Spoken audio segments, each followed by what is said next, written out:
Well, hi guys. Today we're going to talk about multiplying actual fractions instead of doing estimation. Now remember, estimation is always a good idea to try to see if your answer is reasonable. So we're actually going to cover 3 lessons, and we're going to do 3 examples, one example from each of the lessons. So we're going to be covering lesson 4-2, lesson 4-3, and lesson 4-4, multiplying fractions.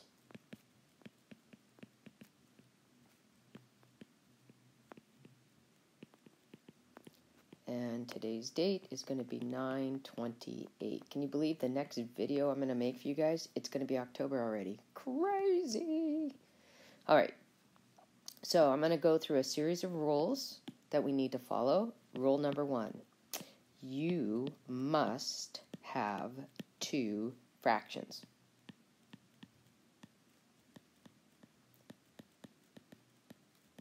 In other words, I can't multiply if I have a mixed number. Okay, so that's something we're going to have to contend with.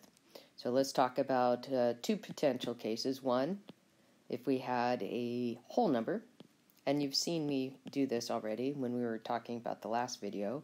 So if you have whole numbers, real easy peasy, give it a denominator of 1.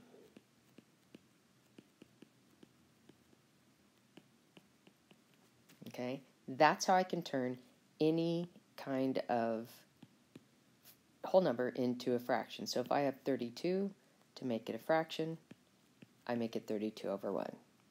Okay, piece of cake. All right, let's get a little bit more complicated. Let's talk about the mixed numbers. So mixed numbers, we're going to need to convert it to an improper fraction. So remember, a mixed number has a whole number part and a fraction part. When we convert it to an improper fraction,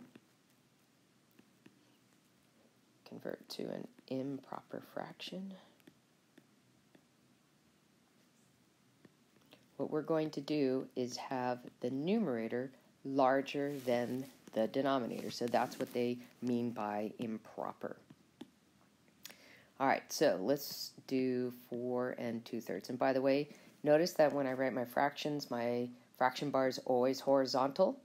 That's the way that it is preferred that we do it, not with a slant, because then that can get messy and confusing. So we don't like to do it that way. And even the high school said, please don't teach your kids how to do it like that. We get angry. So what we're going to do is a process, and I'm going to do a step and write it down. So step 1 is you're going to multiply the denominator. Now, okay, let's just be honest. I told you the other day, I'm inherently lazy, okay? So I get really bored when I have to write really long words a lot, so I like to do a little bit of an abbreviation. So instead of writing out the word denominator all the way, I've already done it once, we're going to give it its new nickname. We're going to call it by the cool name of denom.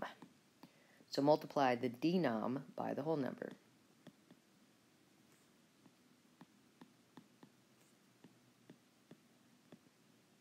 Okay, so that would be 3 times 4. Okay, step 2. To that, we're going to add the numerator. So add the numerator. Now, I also get bored of writing the word numerator out because it's super long. So we're going to give it its cool new name is num. Okay, awesome. Add the num to the product. So then we would add the numerator, which is 2, to the product. Okay? When I do this, these 2 are going to be the new numerator. So the new num. Okay? Now, we still haven't quite created a fraction yet. We've missed a piece. So remember, we're going to keep the denominator the same. Denom stays the same.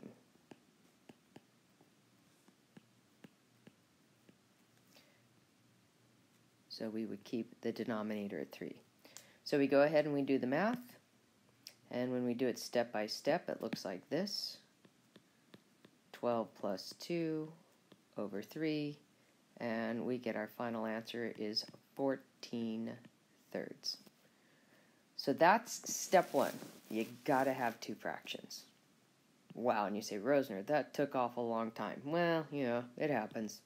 Okay, now comes the step that I talked to you guys about in the last video, and that is try to, and I'm going to put it in quotes, pre-reduce. You know what? I'm just going to do that one all over again. That was sloppy writing. Pre-reduce common factors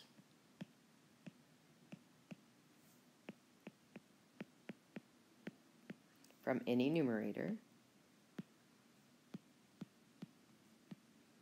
Oops. Numerator, not numerator. Numerator to any denominator.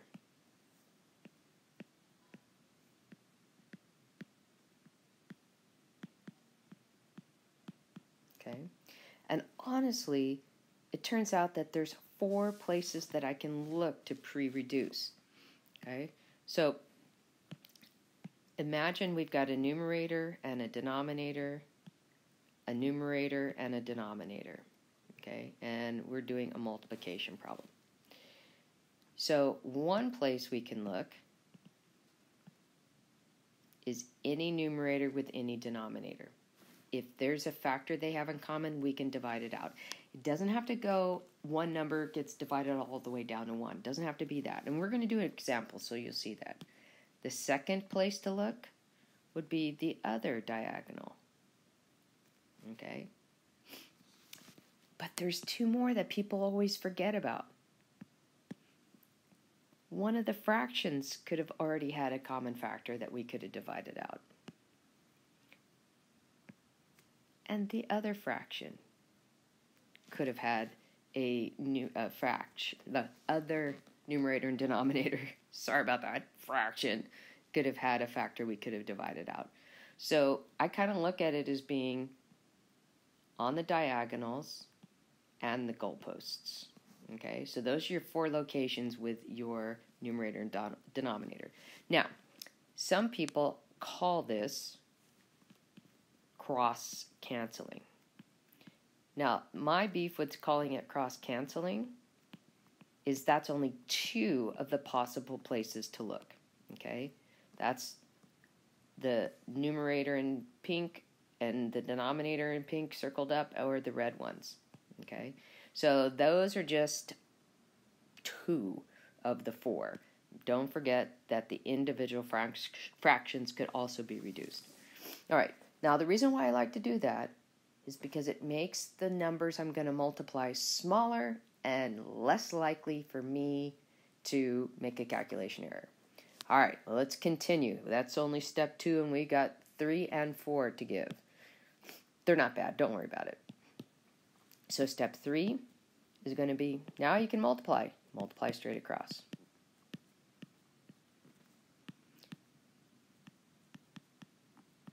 Now, here's the gist.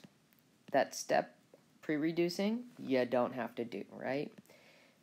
But you are going to hopefully catch any common factors in step 4. But a lot of times people just are so excited to multiply that they don't finish up the problem. So when I say multiply straight across, we're going to multiply numerator times numerator and denominator times denominator. Okay? So that's what I mean by multiplying. Now, last, final, most important is we're going to simplify, or also known as reduce, the final answer. Okay? Now, this means to divide out any common factor.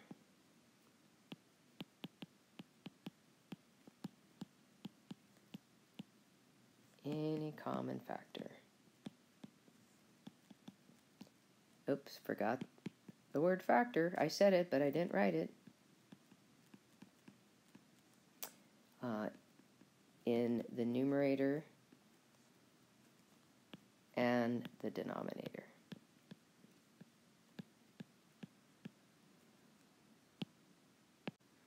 Okay? Now, simplifying or reducing is not the same thing as taking an improper fraction and converting it to a mixed number. So let me give you a little hint about that. Improper means it's already been simplified, but the numerator is just larger than the denominator. This answer, so an improper fraction, is okay as an answer, and now I'm going to yell at you, except when the answer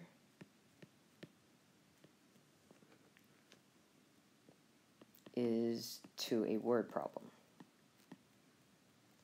So in other words, I would never go to the butcher and ask for 3/2 pounds of chicken. They're going to think I'm a freak, okay? If I go up there, he's going to go away. What's your problem? But if I say, can I have 1.5 pounds of chicken? He's going to say, sure, no problem, got it. Okay? So when we're in a real world situation, we don't talk in improper fractions, we talk in mixed numbers. But when we're just in a number crunching problem, no scenario going on, we can leave the answer improper as long as it's reduced. Okay, let's do our examples. Next page, last page. Directions are going to say multiply. Surprise. No, not really. So here we go. Number 1. I've got 3/8 times 10. So one of the lessons deals with multiplying a fraction and a whole number. Not estimating, but actually multiplying. Okay? So what's the first thing you do? We have to have 2 fractions. How do we do that? Real simply. Give 10 a denominator of 1. All right, now I am going to show the pre-reducing idea on all of these examples because I want you guys to try this, okay? So I'm looking on a diagonal. 3 and 1, don't have anything in common, but 8 and 10 are both even. So that means I can divide a 2 out of each of them. I am getting pen everywhere, aren't I? So 8 divided by 2 is 4. 10 divided by 2 is 5. Okay? And I'm checking 3 and 4, nothing. 5 and 1, nothing. 3 and 1, nothing. 5 and 4, nothing. So I've checked all of the 4 places. So now I'm just going to go ahead and multiply straight across. So I have 3 times 5 over 4 times 1. Now, when I'm doing my work, do I really need to re-show that problem, what I just did? The answer is no. You could go back to the one that we just did here and do the math straight across. But just, again, we're in a learning spot, so we want to make sure we get everything right.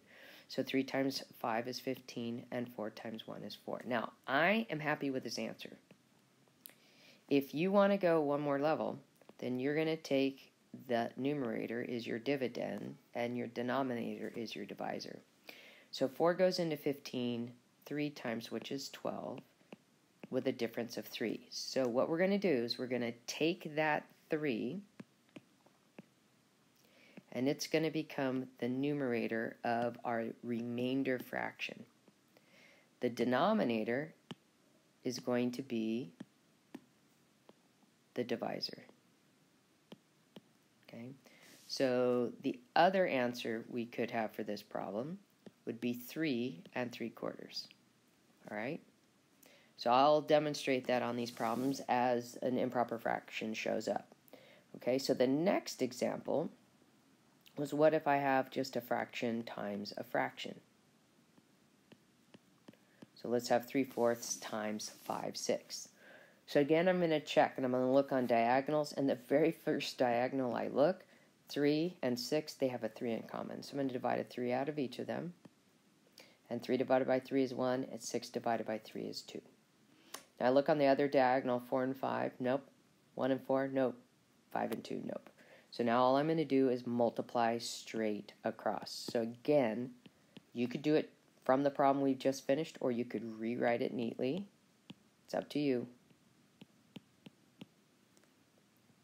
And we get 1 times 5 is 5, and 4 times 2 is 8. Now, there's your answer. Now, here's the interesting thing. There is no other answer I could give to this problem because I can only convert improper fractions. This is what we call a proper fraction. Okay?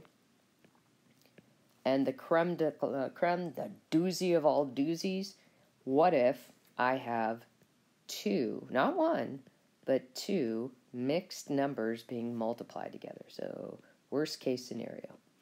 Now, there could be other examples like a mixed number and a fraction, or a mixed number and a whole number.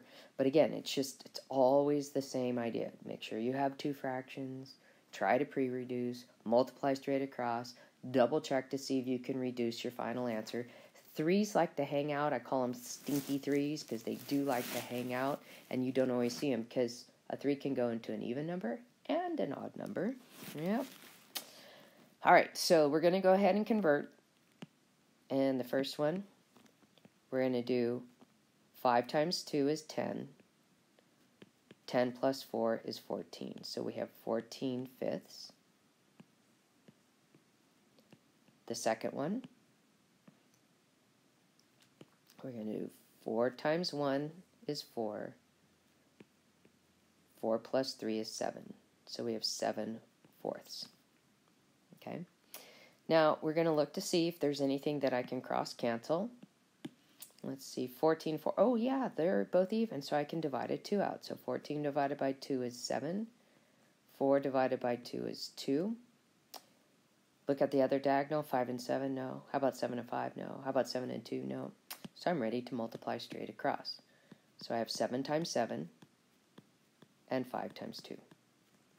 So I end up with 49/10. And again, it's not a word problem, so I'm happy with that answer. But if I want to convert it to a mixed number, I'm going to take the 49 and I'm going to divide it by the 10.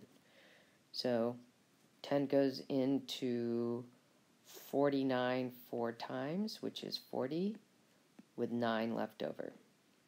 So remember how we do this. We're going to take that remainder, and that's going to become the numerator of my answer, the remainder.